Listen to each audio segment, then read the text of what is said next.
Olá, pessoal. Vamos aqui iniciar um seminário para as atividades formativas de verão, organizada pelo nosso querido professor Elael, da coordenação Cosmo do CBPF. A gente vê aqui que já é a 21ª, né? Que Deus continue abençoando para que ocorram muitas outras atividades. O título desse seminário é a proposta de dados abertos. Muito se fala do Open Data do LHC. O LHC é um experimento no CERN. A sigla inglesa significa grande colisor de hadrons. No fundo, são grandes partículas, como, por exemplo, chumbo, próton. E o que está acontecendo é que dados abertos significa que os dados do experimento, do colisor, eles estão sendo disponibilizados gratuitamente. O meu nome é Leonardo. Aqui segue o meu contato para eventuais críticas e sugestões. Então, vamos iniciar.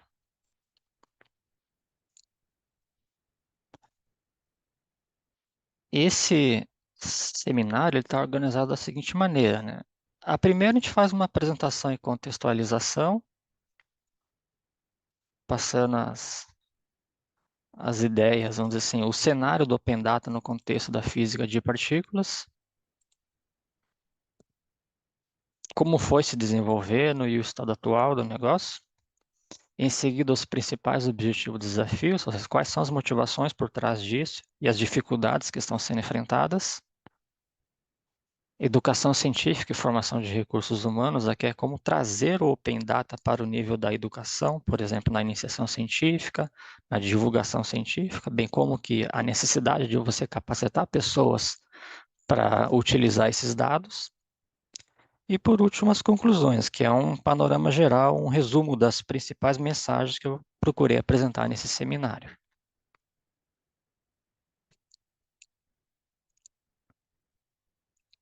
Então vamos à apresentação e contextualização. Inicialmente, os artigos eles eram autocontidos.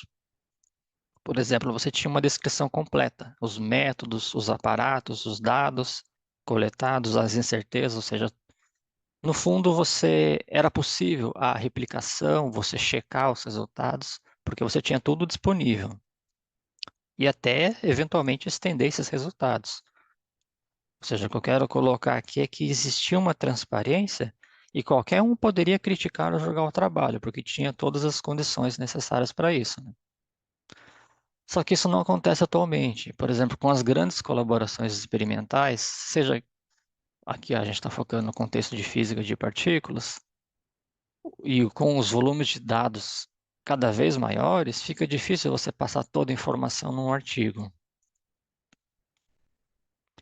E aqui se coloca um provável perigo à ciência, né? Ou seja, ao método científico. A complexidade da análise, que às vezes é até dividida em pequenos grupos, em etapas, nas colaborações, a gente acaba dizendo que quem é de fora da colaboração não conseguiria reproduzir esses resultados.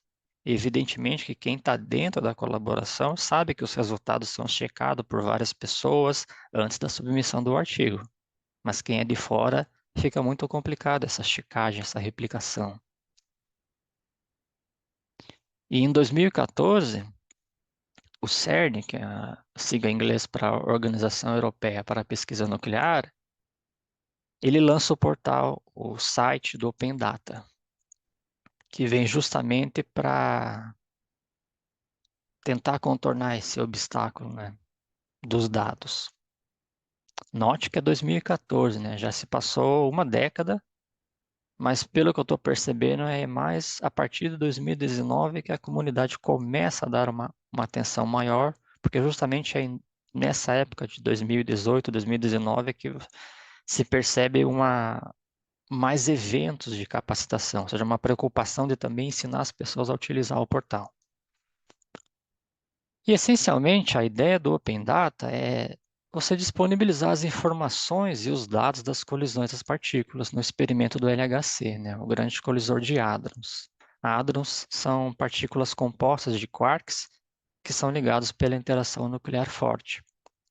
Por exemplo, nesse experimento, acontecem colisões de íons pesados, como próton, chumbo e outros que tem aí. Historicamente 2014, O CMS é uma das colaborações do LHC, disponibiliza 27 terabytes de dados, só que note que esses dados são referentes ao experimento de 2010. E posteriormente, em 2016, o CMS também disponibiliza, só que agora 300 terabytes, ou seja, um aumento significativo de dados, compreendendo aquilo que foi medido nos experimentos de 2010 e 2011.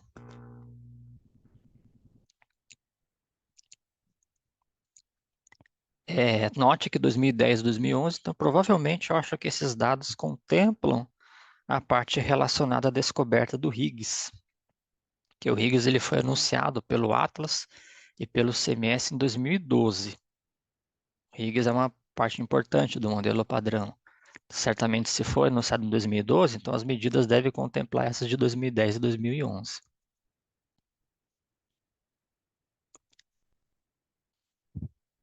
E aqui eu coloco algumas observações, né? A primeira que é essa questão de dados abertos. Em outras áreas da física, como por exemplo na astronomia, os dados já são tornados públicos, só que isso não é uma coisa imediata. Tem um certo período que às vezes a pessoa fala, um período relacionado à parada do experimento, que é justamente quando os experimentais param, e tem o período da análise, pós-experimento. Às vezes também tem um certo tempo de propriedade, ou seja, esses dados têm que ficar na colaboração por um certo período para depois ser divulgado. Isso pode estar relacionado, por exemplo, com a finalização das análises ou até a espera da publicação dos artigos, ou seja, só vamos publicar os dados depois do artigo ser aceito. Além disso, tem alguns dados que, vamos dizer assim, têm uma certa delicadeza, como, por exemplo, os dados que têm um potencial comercial. A política de uso e disponibilização é muito mais complexa nesses casos. Uma segunda observação é que em nível individual, ou seja, com pequenas colaborações ou até pequenos grupos, né, ainda tem obstáculos para compartilhar e armazenar os dados. Essencialmente, o obstáculo principal é o dinheiro. Dados, você colocá-los em algum lugar, você vai consumir dinheiro, né? Vai ter um gasto, assim. Mas algumas revistas, elas tentam contornar esse obstáculo, que são as revistas de acesso gratuito. Então, assim, mas ainda assim, em nível individual, a coisa tem esses obstáculos. E a terceira observação é que no contexto dos grandes colisores, né, aqui a gente está falando de física de partículas, isso não era comum, né? A disponibilização de dados não era comum. Era uma coisa que começa meio que recentemente, quase que uma década atrás. Mas não, na história, assim, a gente vai perceber que isso não era uma prática. Vamos colocar assim, né? Vamos explicar pelo menos alguns, né? Então, um pouco da história dos outros colisores, né? Historicamente, os dados não foram disponibilizados abertamente ou arquivados de uma maneira adequada para o uso futuro. Não existia assim, uma política muito bem definida para isso. Aqui eu coloquei, por exemplo, no caso do LEP, que é o Grande Colisor de Elétron-Pósitron, que funcionou entre 1989 e 2000, sendo depois substituído pelo LHC, que aproveitou alguns túneis, essas coisas. Os dados eles foram parcialmente gravados. No caso do Tevatron, que seria o segundo colisor mais potente, do Fermilab, que funcionou em 1973 até 2011, nesse experimento tinha colisões de próton e antipróton, os dados não foram bem arquivados. Então acabou que se perdeu um pouco isso para o futuro, né? E aqui a gente tem que colocar essa observação, né? O elétron e o pósitron são partículas elementares, sendo o pósitron antipartícula do elétron. Mas o próton ou o antipróton são formados por quarks, ou seja, o próton ele não é elementar. Então aqui fica claro, por exemplo, no LEP você tinha colisões de elétron e pósitron, primeiro que eles são mais leves, e as colisões seriam, por exemplo, mais simples, né? Já que você tem colisões de partículas elementares, as medidas eram mais precisas, chegava até na faixa de energia dos 200 GeV, gigaelectronvolts. Se a gente fizer, por exemplo, uma comparação com o LHC chega até TeV, então quase 1000 vezes maior que o LEP conseguiu chegar. Então o LEP tinha uma colisão, de maneira grosseira falando, mais limpa, então era até possível você ter uma gravação de dados. Alguns dados foram gravados, por causa dessa até simplicidade. Agora, no Tevatron, a gente tem colisões de próton e antipróton. O próton, por exemplo, formado por quarks U e D, ele já é muito mais pesado. A massa do próton é aproximadamente um pouquinho mais de 1.800 vezes a massa do elétron. Então, é muito mais complexo. Você tem uma colisão de, por exemplo, próton-próton, colisões de partículas não elementares e partículas pesadas. Isso é muito mais complexo. Então, aqui se explica também por que nessa época não se conseguiu colocar os dados bem arquivados.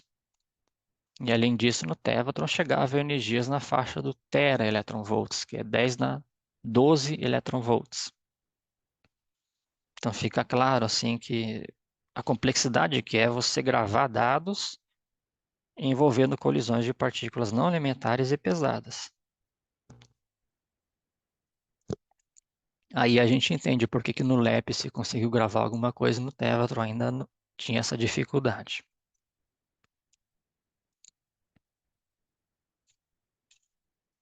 Embora o Tevatron trouxe resultados bem significativos assim, né? Nessas colisões de íons pesados, por exemplo, em 95 foi feita a primeira observação do quark top, né, em aceleradores. O quark top tem massa na faixa de 170 GeVs, né? Resultados interessantes. Mas, como a gente tem que colocar assim, não havia uma política bem definida. Falei, vamos gravar os dados para serem utilizados no futuro. E começar a explicar os níveis de armazenamento dos dados. Você tem essencialmente 4 níveis aqui. O primeiro, nível 1, são os dados comprimidos. Esses são os dados associados aos artigos publicados. Ou seja, são os dados necessários, assim, aqueles que foram utilizados nos artigos. O segundo nível são os chamados dados simplificados, no sentido que eles são voltados para divulgação científica ou exercícios de treinamento, como por exemplo no caso do Masterclass, que eu vou comentar mais adiante. Já são dados mais fáceis, já bem trabalhados, mastigados, para que ser utilizado num cenário mais simples. O terceiro, os chamados dados de reconstrução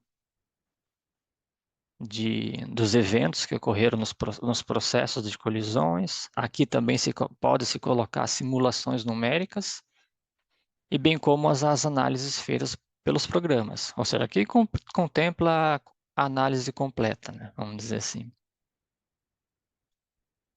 Então, aqui, se alguém realmente quiser fazer uma reprodução do que se foi feito no artigo, aqui você tem todas as condições, né?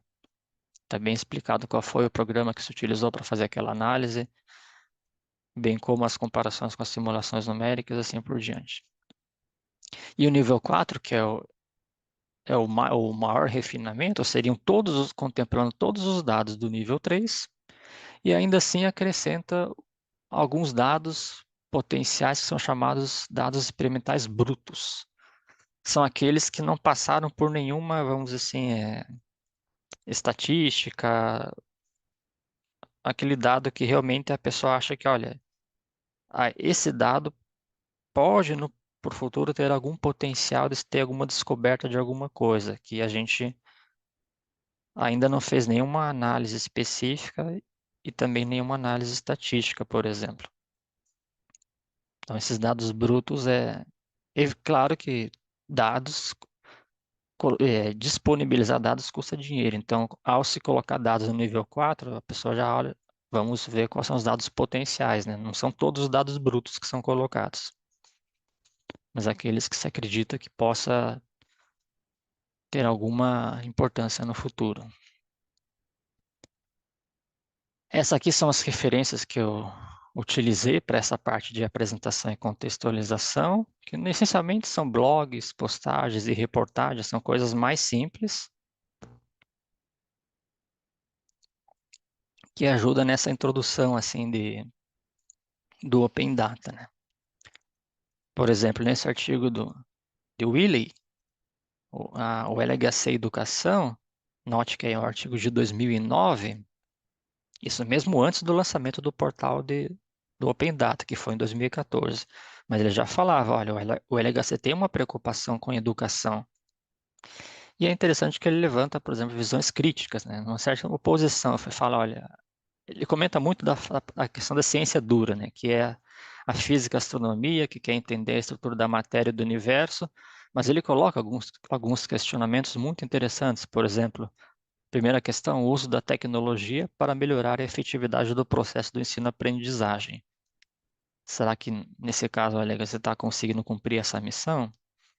A segunda questão é um conteúdo interativo e de baixo custo. E a terceira, a capacitação dos educadores. São as questões que ele coloca realmente para você atingir o público-alvo. Seriam três questões importantes. Certamente, para você conseguir essas questões, tem que ter a entrada da universidade ou do instituto de pesquisa. Precisa apoiar essas questões, né? Só a escola em si seria muito difícil, né? Esse segundo do Cartigli, na Physics World, ele comenta em 2013, mas aqui já estava realmente já com a história de que a não disponibilização dos dados poderia gerar um perigo à ciência, como eu comentei com relação ao método científico. Então, aqui ele fala, ele aponta as necessidades de você introduzir novas ferramentas, tecnologias para compartilhar os dados em repositórios online.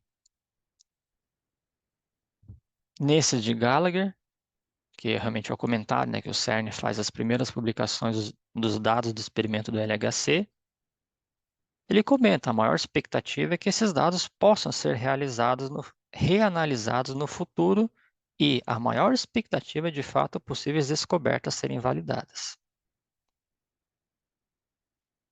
Depois do Cartwright, ele coloca o estado da arte, né, na física, na astronomia, no nível individual. Ele comenta também a questão do archive, que é um repositório online que você coloca os artigos, os rascunhos iniciais dos artigos, o quanto isso é importante para a ciência, uma ciência aberta. A necessidade de você reconhecer e dar créditos para aquelas pessoas que compartilham os dados. Você tem que também valorizar esse cientista, né? Depois o de Jaynes, que ele comenta mais os custos do Open Data, um artigo de 2015. E ele fala, além dos custos, você tem uma necessidade de mudança cultural e científica, né? Ele critica bastante a questão que será que as agências de fomento, aquela que dão as bolsas para os pesquisadores, vão apoiar projetos para revalidar resultados do LHC? Então tem que também ele coloca esse ponto. Tem custos, mas também tem que ter uma mudança, uma posição, né? Uma mudança cultural, científica para seguir em frente. Esse do Stressler, que eu acho que é o mais detalhado de todos, que é um dos principais que eu utilizei aqui. Ele fala muito sobre as importâncias, os desafios para a comunidade, as histórias dos outros colisores, mas claro, no nível de uma reportagem introdutória. Já é um artigo de uma reportagem de 2019. Passemos agora para a questão dos principais objetivos e desafios.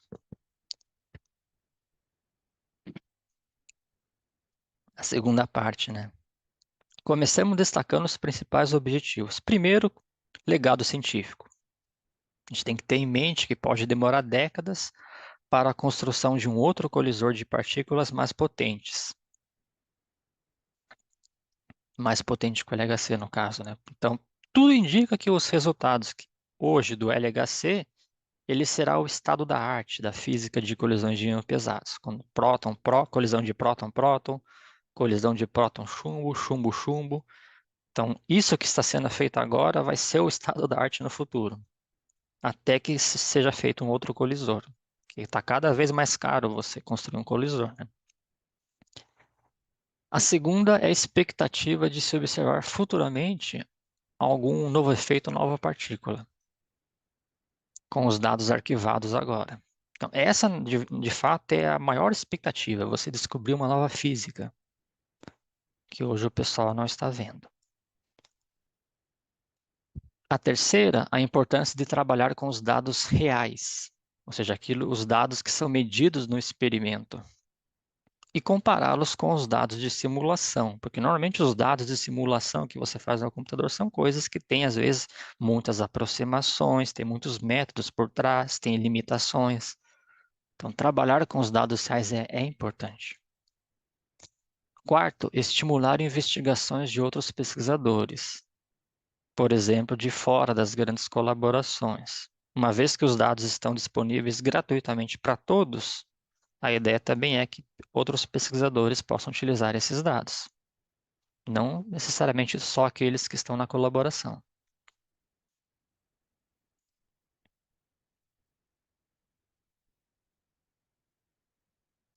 Eu até coloquei aqui, né, quarto, mas na verdade seria o quinto, a possibilidade de replicação e revalidação de alguns resultados do LHC no futuro. Ou seja, replicação, quando se coloca em revalidação, é você talvez fazer a coisa com outros métodos e estatísticas diferentes que estão sendo desenvolvidas. Então é importante você talvez revalidar esses resultados de agora e, de uma certa maneira, conservando o método científico, possibilitando até a exposição de eventuais fraudes ou uma manipulação indevida dos dados. Claro que isso acho que certamente deve ser raro de acontecer, mas você tem pelo menos uma transparência para ter a checagem. A formação de recursos humanos, por exemplo, desde a iniciação científica até pós-graduação, isso aqui vai ser uma consequência dos eventos de capacitação e da necessidade de trabalharmos com os dados reais. Então, há essa preocupação, vamos formar recursos humanos que saibam utilizar esses dados. Não é tão simples, né? 6, contribuição para a divulgação científica. Isso a gente vai abordar com mais detalhes mais para frente, mas também tem esse objetivo. Em seguida, geração de novo conhecimento. Aqui você tem um grande volume de dados, muitos dados sendo disponibilizados. Então, há a necessidade de também se desenvolver novas técnicas, novas ferramentas para armazenar isso. Então, aqui tem uma espécie de intercâmbio, interdisciplinaridade com outras áreas de tecnologia da informação, Big Data e assim por diante. E a última, assim, que a gente coloca, dos principais objetivos, é você estimular a ciência aberta, que é uma questão muito importante, que é a transparência das análises, você assegurar o método científico. A gente vai se fala muito, por exemplo, de Open Science. Então, o Open Data é uma parte da ciência aberta. E aqui eu coloco algumas observações. Primeiro, alguns autores até colocam o Open Data como um novo paradigma, um padrão a ser seguido na ciência. Que você tem a teoria, o experimento. Em algumas épocas da história, esse 1 e 2 ele se inverte, né, a ordem. Às vezes vem primeiro o experimento, depois a teoria. Agora, normalmente, está vindo a teoria e depois o experimento. Tem também, às vezes, a comparação com a simulação numérica. E o pessoal está colocando um quarto paradigma aqui, que é o Open Data, você colocar todos os dados abertos. A segunda observação é que o Open Data ele pode ser visto como um refinamento do Open Access, que é o acesso gratuito. Daí eu coloco assim, o Open Data fornece os artigos e todos os dados e informações.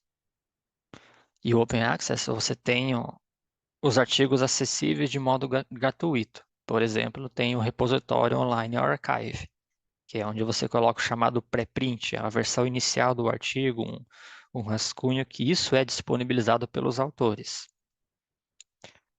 Então, o Open Data pode ser uma espécie de refinamento disso, né? De você, além de fornecer os artigos, você fornece os dados e informações, as informações relacionadas ao experimento, aos dados, como os dados foram manipulados e assim por diante. E passemos agora à questão dos desafios e dificuldades, né? Primeiro, a complexidade dos processos e volume de dados. Complexidade é porque você tem várias partículas produzidas em quase todas as direções.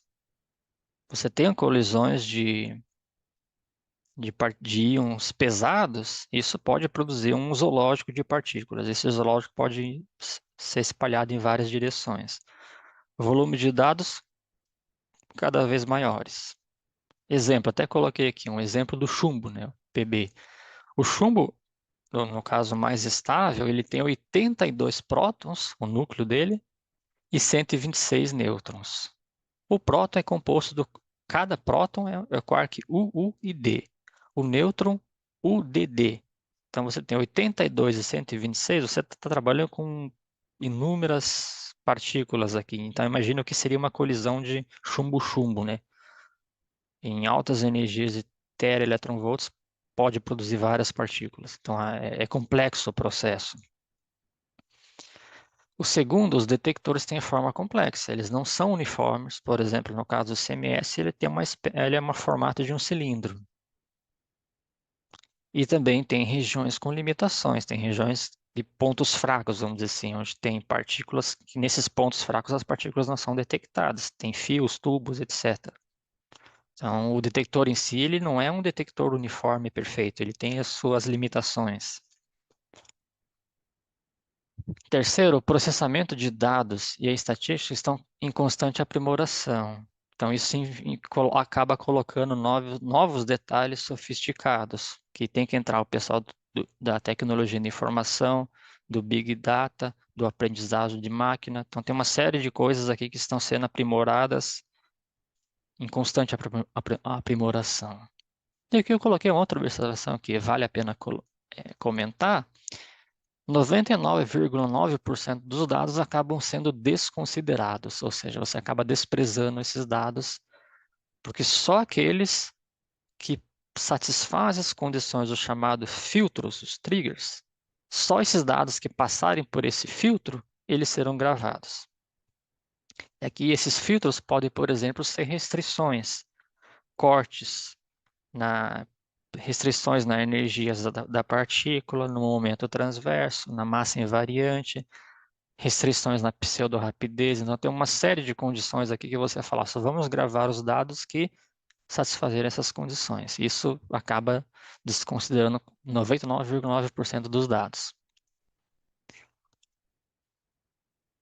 Uma outra questão que vale a pena comentar é que esses filtros, eles são ajustados regularmente com as mudanças das condições experimentais, que é um outro problema que você tem que dizer, olha, qual era o filtro quando eu realizei aquela medida. Sem essa informação do filtro, a gente não consegue entender e analisar os dados. Você precisa deixar bem claro exatamente todos os filtros que você utilizou naquele experimento, naquela época e assim por diante. Quinto, organizar toda a informação necessária para entender os dados na plataforma Open Data. Ou seja, isso também não é fácil. Você organizar uma plataforma que contenha todas as informações, as condições experimentais, os filtros, as versões do software. Isso aqui é importante, né? Qual era, por exemplo, a versão do Python que você utilizou naquele momento? Isso tem que ser colocado, né? Que talvez o Python que você tem agora seja mais atualizado e pode ter incompatibilidade. Então, tudo isso é extremamente importante para alguém utilizar isso no futuro, porque a ideia é, vamos colocar os dados, mas talvez as pessoas que vão utilizar esses dados no futuro não tenham acesso aos pesquisadores da colaboração atual. Talvez eles até estejam aposentados daqui a algumas décadas. Então, essa informação é importante. Qualquer informação que você esquece, ela pode acabar tornando os dados inúteis ou até obscurecer algum efeito de nova partícula. Então, tudo isso de você ter que organizar, isso exige tempo e recursos humanos. Às vezes, recursos dos pessoas que estão fazendo, ao mesmo tempo que eles estão fazendo os experimentos, estão tentando organizar a plataforma. E o sexto, a necessidade de eventos, cursos, mini-cursos, workshops. Isso é importante, porque você precisa capacitar as pessoas, né, para elas entenderem como usar a plataforma e interpretar os dados, né? Não é simplesmente pegar uma pasta e descompactar. A leitura não é tão simples, exige um conhecimento de programação, de detectores, de física de partículas. Isso aqui é até extremamente importante para o pessoal que está organizando a plataforma do Open Data dar um feedback de pesquisadores de fora das colaborações. Ou seja, alguém que está de fora fala, olha, eu acho que talvez nessa plataforma você precisava especificar melhor esse contexto, né? Então, isso é importante, né? A necessidade desses eventos. E aqui está algumas referências que eu coloquei no contexto de física de partículas, que é a primeira, do Diaconu e outros autores, que está nesse archive, 09120255, que ele coloca a preservação de dados em física de altas energias. Aqui, essencialmente, ele coloca a política de preservação de dados, que existem períodos de embargo, licença, reuso, ou seja, os dados não são disponibilizados de maneira imediata, né? A gente viu que em 2014 lançou os dados do experimento de 2010, então tem uma política por trás disso, bem como os níveis de armazenamento que eu coloquei. Segundo esse artigo de Basaglia e outros autores, novamente, a preservação de dados em física de altas energias foi publicado nessa revista, European Physics Journal. É um artigo recente, coloca aqui, né, de 2023. Ele coloca um panorama geral e mais atualizado. No fundo, ele segue a mesma linha do artigo anterior, só que agora é atualizado, né? Esse aqui é o Hall e outros autores, que é a primeira experiência com Open Data, ou seja, com o portal do Open Data, um artigo publicado o capítulo 8 desse livro aqui, Inovação Digital de 2019, e eles fazem uma descrição bem interessante a experiência que eles tiveram com o portal e a plataforma, só que aqui é aquela plataforma da versão de 2014, com os dados do CMS de 2010. Então explica bem assim as primeiras experiências que ele tem, e aqui já de uma maneira muito mais mastigada, né? Já é um capítulo de livro. Esse outro artigo aqui final, Hertrich e Thiessen, que se comenta os serviços de citação de dados, né? Então aqui entra uma questão importante também, que é sobre as chamadas livrarias digitais, né? Que para você colocar os dados tem que ter uma livraria, né? E como que esses dados, os níveis que são compartilhados, e uma coisa mais importante é como citar os dados, né? Como armazená-los, de uma certa maneira, vai na direção de estimular o Open Data.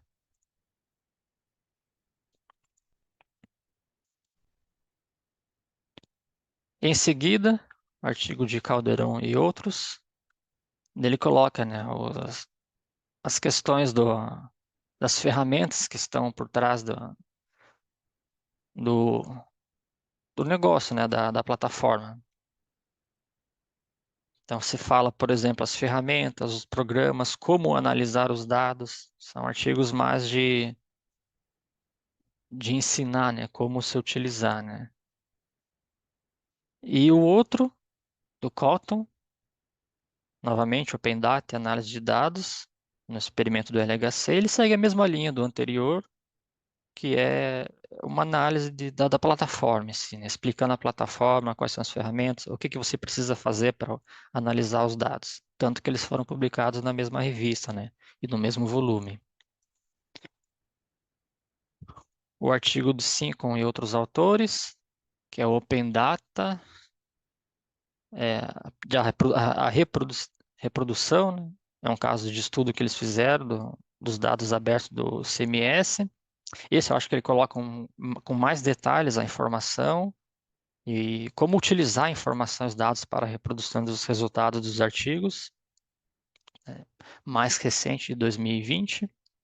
Segue a linha dos outros, mas aqui realmente ele entra com mais detalhes para a gente realmente utilizar, ó, e reproduzir os resultados dos artigos. Aqui eu tenho que colocar uma observação importante, é que já existem trabalhos de pesquisa. Pesquisa utilizando os dados reais ou as de simulação do Open Data, que o Open Data está tendo uma outra política também de disponibilizar os dados de simulação. Então, já existem trabalhos de pesquisa com Open Data. Nesse seminário, eu estou fazendo algo mais simples, que é uma introdução. Então, eu não estou colocando esses trabalhos de pesquisa, mas já existem sim. Inclusive, a maior expectativa do projeto do Open Data é você fazer novas pesquisas com Open Data. Por exemplo, pesquisas com jatos, onde você tem certas distribuição de partículas, às vezes medidas de revalidação de resultados anteriores, isso já está acontecendo, já é uma realidade. Outra questão é a que eu vou colocar aqui são outras referências. Agora a gente estava focando no contexto de física de partículas, mas a gente comentou que gera uma política na área da astronomia e astrofísica. Em que você tem um artigo de Valles Neri e outros autores, que é da colaboração LIGO, né, dos Estados Unidos. Então, eles também têm essa questão de Open Science, de disponibilizar os dados. Então, nesse artigo você vai encontrar uma introdução, os planos, as missões, os tutoriais para você utilizar os dados, as ferramentas, os programas. Seria o análogo do Open Data, só que no contexto dessa colaboração do LIGO, que é a colaboração que foca nas ondas gravitacionais, né? Até pelas siglas aqui, né? Em laser, interferômetro e ondas gravitacionais. E tem esse outro trabalho, a Abbott e outros autores, que é do Open Data, só que aqui já contemplando inúmeras colaborações, a do LIGO, Virgo, Cagra e GEO. O LIGO nos Estados Unidos, o Virgo na Europa, o Cagra no Japão e o GEO na Europa. Então aqui tem uma série de dados, um artigo bem recente de 2023, onde eles disponibilizam os dados abertos relacionados a 2019 e 2020, ou seja, os experimentos que foram relacionados nessa época, 2019 e 2020, das observações astrofísicas, ou seja, os detectores de ondas gravitacionais, de várias colaborações junto com as análises, tutoriais e programas. Isso aqui é só para a gente colocar também um exemplo em outras áreas. Vamos colocar, então, agora iniciar uma outra parte, que é a questão da educação científica e formação de recursos humanos.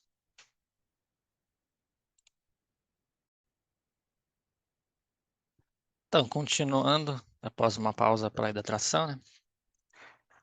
Vamos entrar na questão da educação científica e na formação de recursos humanos.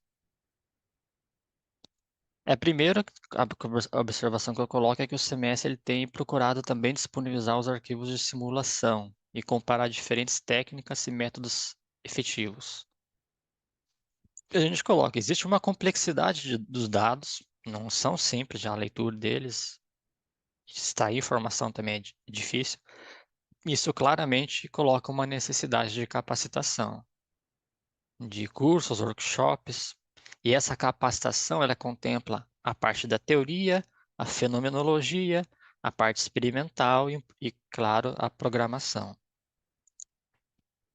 É que você tem, né, vários objetivos. Primeiro, capacitar outros pesquisadores de fora das grandes colaborações para utilizar o portal Open Data. Porque você tem várias alternativas. Por exemplo, a primeira alternativa, que atualmente na verdade, é pouco realística, é aquele pesquisador, juntar-se temporariamente a uma colaboração experimental e realizar a pesquisa na presença de pessoas qualificadas. Mas é difícil, às vezes, você entrar na colaboração e convencer os experimentais a fazer a tua pesquisa. Talvez isso seja para o futuro. A segunda alternativa é o que mais está acontecendo, é você realizar a pesquisa sozinho no seu grupo e aprender a utilizar e analisar os dados reais. Evidentemente que essa segunda alternativa vai levar mais tempo, mas já existem workshops e cursos para fazer isso, para capacitar isso. E a terceira, que normalmente é o que está acontecendo mais, atualmente a mais simples e comum, é a trabalhar com os dados de simulação numérica, porque eles têm mais aproximações, limitações, é o que o pessoal costuma fazer mais. Só que, evidentemente, tem menos impacto que os dados reais. Mas o CMS já disponibiliza os dados de simulação também. Bom, a segunda parte é orientar estudantes de iniciação científica em projetos relacionados ao Open Data. Evidentemente que isso é extremamente interessante, porque os estudantes de iniciação científica agora serão os nossos pesquisadores do futuro, que continuarão e estarão aptos a utilizar os dados do Open Data com propriedade, né? Isso significa recursos humanos e, além disso, trazer críticas construtivas sobre a organização da plataforma. Ou seja, pessoas de fora criticando, estudantes de iniciação científica trabalhando, falaram, talvez essa parte não está faltando alguma informação, não estou conseguindo rodar esse programa e assim por diante. Vai trazer críticas para construir melhor a plataforma, que vai ser um legado para o futuro, né? Um legado científico. Fazer isso agora, eu coloco até destaque agora mesmo, é extremamente importante, pois algumas questões precisam ser respondidas, ou seja, precisa dar um feedback enquanto a plataforma está sendo organizada, depois que mais para frente talvez seja tarde, né? E talvez os dados sejam inúteis se não tiver todas as informações. E as questões a serem respondidas, eu coloquei essencialmente essas três. Primeiro, a plataforma do Open Data está bem organizada? Você está entendendo como tirar as informações dos processos, dos programas? Ou seja, as informações, os processos, os eventos que foram medidos, os quais detectores, as limitações dos detectores que foram colocados, os filtros, os programas que analisou os dados estão devidamente descritos. Se estiver faltando alguma coisa, é bom relatar agora. Por exemplo, qual era a versão do programa utilizado naquela época? Terceiro, os dados estão bem arquivados e compactados, talvez essa seja uma das grandes dificuldades, né? Os programas estão rodando, executando bem, os gráficos estão saindo. Essas três são questões, contribuições relevantes para a comunidade. E a primeira observação, né? O Open Data do LHC será um legado científico para as novas gerações e talvez essas novas gerações elas não tenham acesso aos recursos humanos atuais. Como eu comentei, o pessoal que organizou inicialmente o Open Data, talvez, e os experimentais, talvez estejam aposentados, né? Então você tem que também garantir que o Open Data tem todas as informações, né? A segunda observação, o sucessor do LHC poderá levar décadas para ser construído. Assim, os dados atuais, eles serão o estado da arte por um longo período. Principalmente na física de átomos, o pessoal, os pesquisadores tendo apenas esses dados reais ou os de simulação para trabalhar e investigar. Porque provavelmente um experimento mais potente que o LHC não vai ser realizado tão cedo, né? O FCC o futuro colisor circular, que é uma das propostas de sucessor do LHC, pode demorar 30, 40 anos, né, para ficar pronto. Daí eu coloquei assim, por exemplo, vamos tentar aqui colocar alguns dos eventos que eu percebi que estão ajudando nessa capacitação, né? E aí você coloca no site dos eventos, se colocar no Google lá, CMS Open Data Workshops. Em 2020, 2023, se começou a analisar, começou a realizar esses eventos, que é uma daqui que eu coloco, né, 2020. Então, a partir disso, se percebe que há uma preocupação maior com a capacitação. O portal foi lançado em 2014, mas aí agora que é mais recente que se tem preocupado, olha, a gente precisa realizar esses eventos, precisa ter esse feedback das pessoas. E aqui nesses eventos você vai encontrar de maneira bem didática, introduzir as principais ferramentas necessárias do Open Data. Por exemplo, se você for na sessão de pré-exercícios, essa é uma sessão muito interessante, vai ter questões do Linux, GitHub, Python, Docker, Root. São coisas que você, talvez alguns aqui não ouviu falar, mas são ferramentas, programas extremamente importantes, né? Você saber comandos básicos do Linux no terminal. Então, aqui eles ensinam de maneira para quem às vezes não sabe, está aqui, né? Segue o caminho que eles colocaram, né? Está bem didático. GitHub, uma plataforma para você armazenar e colaborar as ferramentas. Python, uma das linguagens de programação. Então, aqui tem introduções ao Python. O Docker, né, os chamados containers, né, é também importante. O root, para você, um dos principais programas de análise de dados utilizado pelo CERN. Então, o root, o Docker, tudo isso daqui vai ser importante, e outras ferramentas também, né? O Docker, no caso, os containers com os códigos, as bibliotecas, o sistema operacional que foi utilizado e assim por diante. Então, tudo isso, eles colocam bem na seção de pré-exercícios. E eu recomendo, assim, se alguém quiser iniciar essa discussão, dar uma olhada nessa parte, assim, vai ajudar bastante. Vale a pena ressaltar também que o CERN realiza o Summer Students, que é vários cursos que sempre tem no cursos de verão no CERN, e tem vídeos gravados, né? Se você colocar no Google, você vai encontrar os links. Daí contempla física de detectores, estatística de análise de dados e assim por diante. Então tem bastante cursos de teoria experimental, de astrofísica e assim por diante. Destaco também o site do Professor Global, que tem vários cursos de física de partículas, com discussões do modelo padrão e suas extensões. Na minha opinião, no caso, o Professor Global, na parte teórica, eu acho melhor que o do CERN.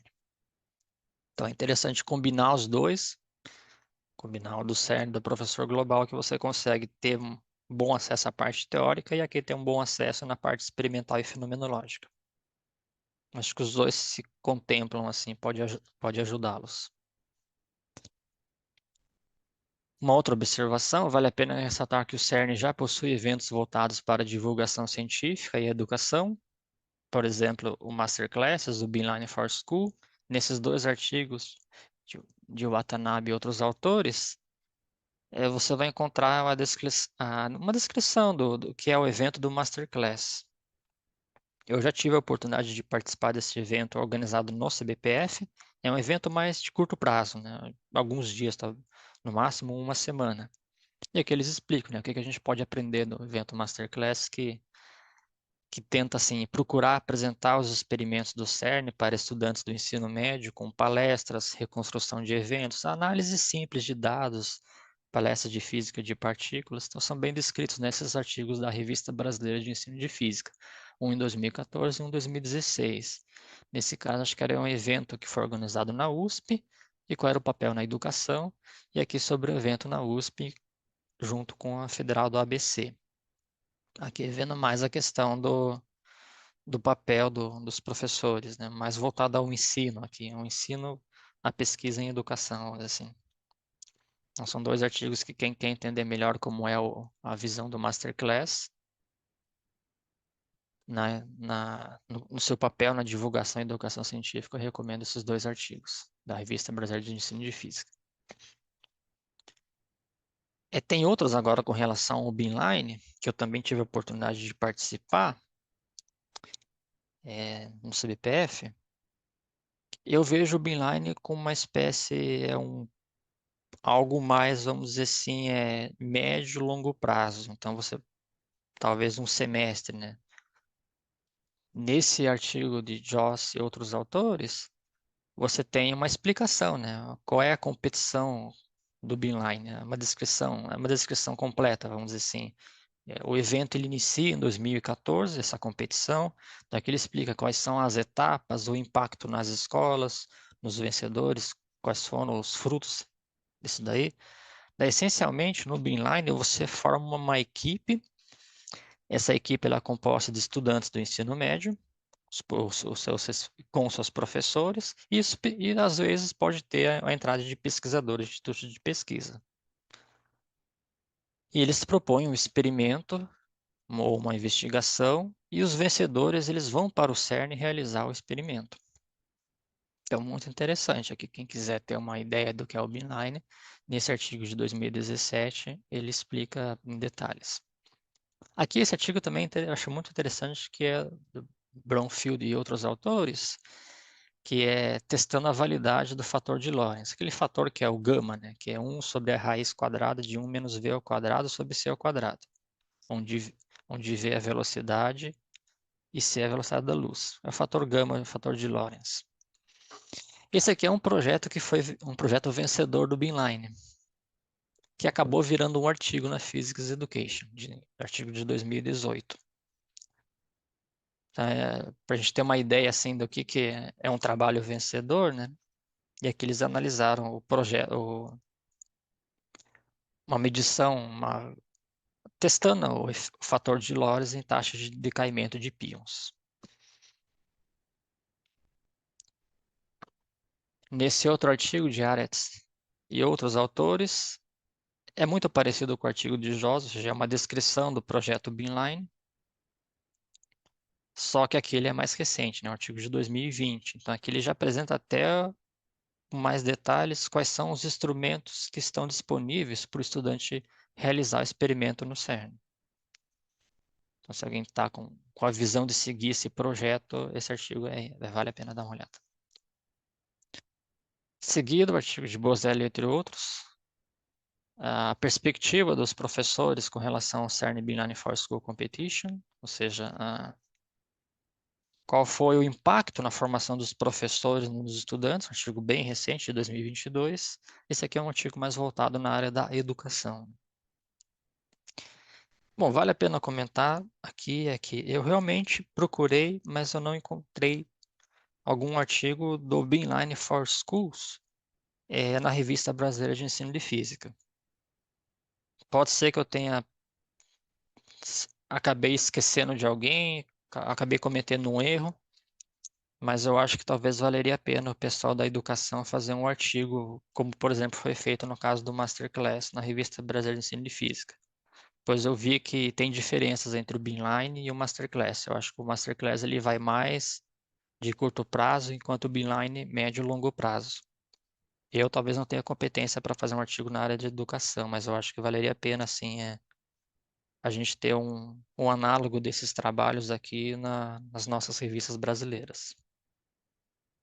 Seria um prazer dar uma lida, né? Mas se alguém fez, por favor, me manda o trabalho que depois eu coloco uma errata, né?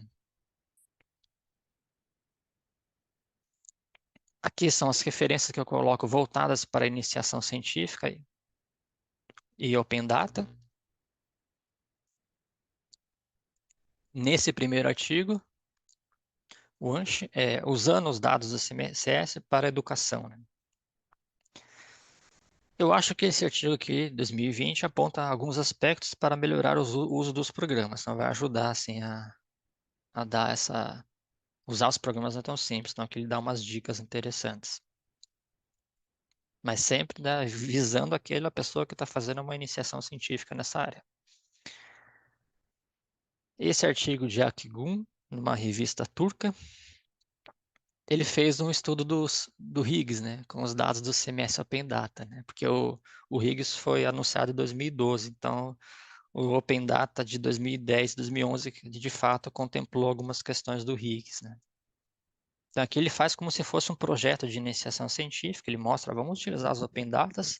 Primeiro ele faz uma análise do espectro de dois muons e seus decaimentos em outras partículas, e depois ele acaba pegando o setor do Higgs, né, o decaimento do Higgs em dois towns, em dois leptons, né. Então é um trabalho interessante assim que contempla a iniciação científica. E esse outro trabalho aqui, terceiro, de Ku Karchuk e outros autores, é um trabalho recente, de 2023, que é bem instrutivo. Achei que motivado para você realmente ajudar na formação acadêmica de estudantes da iniciação científica que querem trabalhar com Open Data. Então, aqui, de fato, é usando os dados experimentais do CERN no processo de estudo de física de partículas elementares. Bem recente, vale a pena quem está trabalhando na iniciação científica com Open Data. Vamos para outras referências da educação e Open Data, ou seja, o Open Data como uma ferramenta para a educação, não necessariamente na física de partículas. Aqui eu estou apontando discussões mais amplas, que vão na área da educação. Eu coloquei apenas algumas, existem muitas referências. A primeiro, o livro Atenas e Habermas, que são os editores que fizeram, eles colocaram Open Data como uma fonte, um recurso educacional, vamos dizer assim, aberto. Então, nesse livro tem vários estudos de caso que eles colocam como uma prática emergente, com discussões mais amplas, incluindo outras áreas, área social, área econômica, programação. Então, eles colocam, olha, talvez o Open Data pode ser explorado mais além do que a gente imagina, para a educação. Agora, aqui um artigo do Coglan, o uso do Open Data como material para aprendizagem, vamos dizer assim. Um artigo que coloca bem os desafios, as motivações, a incorporação de novas tecnologias e Open Data na educação. O pessoal que faz pesquisa em educação, que se preocupa, né, com ensino-aprendizagem, esses trabalhos podem ser uma boa linha. Rodrigues e outros autores, Open Data na alta educação, vamos dizer assim, aqui ele coloca mais é um capítulo de livro de 2020 e coloca ele faz uma revisão da literatura de várias referências voltadas para a educação na ciência aberta, ou seja, utilizando Open Data, mas aqui quando ele coloca mais na questão da universidade e transparência em governos. Da observação, outras referências, elas podem ser encontradas nas citações dos livros e artigos.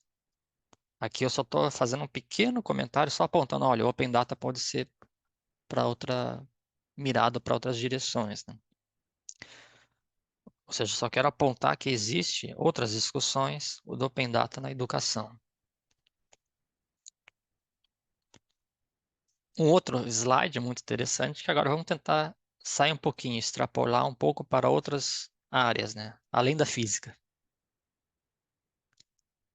Coloquei esse artigo aqui de Ruge e outros autores, que é o Open Data associado à democracia, né? Um artigo bem interessante, recente, 2024, que aponta a questão da transparência e capacitação. No fundo, o que esses autores fizeram é um trabalho na área humana social, é um estudo de caso que eles fizeram na Holanda, na qual eles pegaram, capacitavam as pessoas de um bairro, de uma certa região lá, para utilizar e interpretar os dados que que o governo disponibilizava, e isso como sendo um processo para melhorar a democracia. Evidentemente que não tem como aqui a gente não esquecer do Paulo Freire, né, que é a educação como libertação e revolução. No fundo, a gente pode colocar assim, por exemplo, os portais de transparência de gastos que a gente tem do nosso governo. Tem os portais, mas sabemos utilizá-los? Então, aqui ele coloca bem essa questão, né? Não adianta apenas você ter os dados se você não capacita as pessoas para utilizá-los. E a capacitação pode ser um processo de melhorar a democracia. Aqui, então, outras referências podem ser encontradas nesse artigo. Nesse outro trabalho, o Open Data, que é uma questão mais crítica, que é o Open Data e como que isso pode ser mecanismos de inclusão e exclusão. Também um artigo recente, de 2023, que vai mais na parte socioeconômica, né? Aqui a gente vai ter discussões mais amplas. Social, econômica, política, estrutural, relacionado ao Open Data. Então, tem também o viés do Open Data com relação às transparências de governos, né? Vale a pena a gente... Não vou entrar em detalhes, mas pelo menos eu estou comentando isso, né? Observação, né? Isso também é uma coisa muito importante e interessante, que é a implementação do Open Data, ela tem, de uma certa maneira, revivido uma discussão muito mais ampla do que que eu imaginava, que é a discussão da ciência aberta. Você vai falar muito, se coloca de Open Science. Foi até na preparação desse seminário eu acabei chegando ao conceito do Open Science. Eu gostaria até de amadurecer mais as ideias e posteriormente fazer um outro seminário de Open Science, só que com mais calma, né? Que a gente tem que o Open Science contempla várias coisas. Uma delas é o Open Data.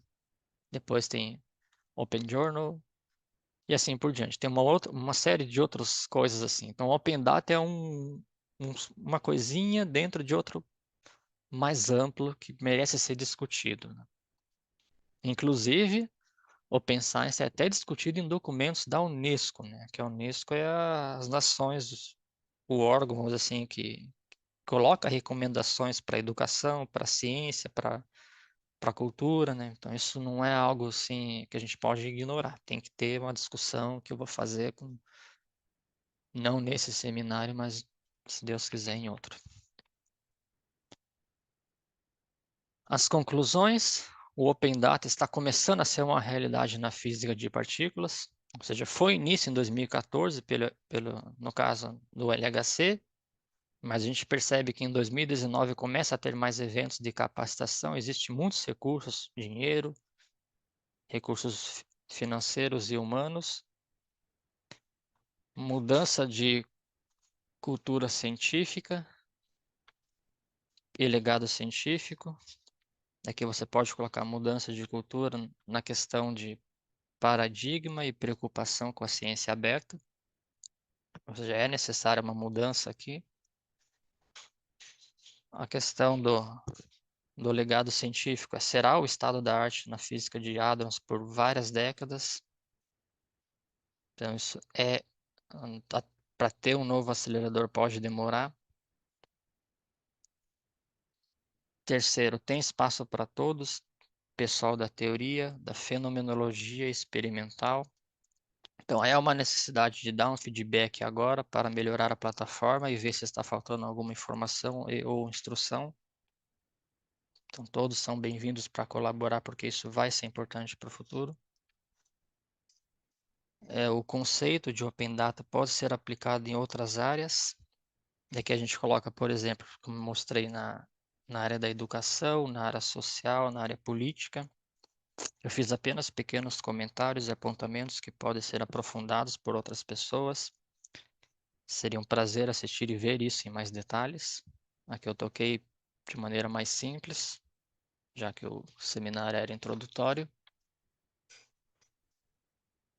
Opa, aqui também colocar o agradecimento à instituição de fomento, no caso a FAPERJ, que deu a bolsa, apoiou o projeto. Então esse seminário ele foi fruto de estudos durante um projeto de pós-doutorado no CBPF, financiado pela FAPERJ. Em seguida, finalização dos agradecimentos, né? Muito obrigado pela sua atenção. Eu espero ter introduzido bem o assunto, como disse, é um seminário de introdução. Para eventuais críticas e sugestões, está aqui o meu e-mail. Também um agradecimento especial para a professora Patrícia Rebelo Teles, por ela ter me estimulado e introduzido ao Open Data. Eu não tinha conhecimento, mesmo sendo um físico teórico de partículas, mas com esse estímulo eu tive a oportunidade de procurar aprender mais sobre o Open Data e trazer esse seminário para vocês. Fica aqui o meu abraço. Até a próxima, se Deus quiser, né?